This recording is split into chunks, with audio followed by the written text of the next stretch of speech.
Таза Қазақстан шарасына бірнеше айдың ішінде 3 миллионға жоқ азамат атсалысты. Жүздеген мың үйдің ауласы тазартылды. 1 миллион тоннадан астам қоқыс жиналды. Осындай игі шаралардың арқасында қоғамда жаңа мәдениет, жаңа қоғамдық этика орнығып келеді. Мұны туған елге деген сүйіспеншілік, жанашырлық деуге болады.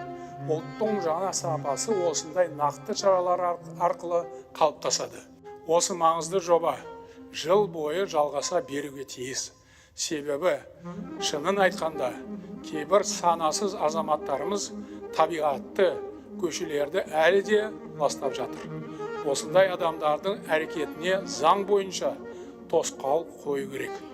Бір сөзбен, қоршаған ортаның тазалығы әркімнің күнделікті дағдысына айналу қажет.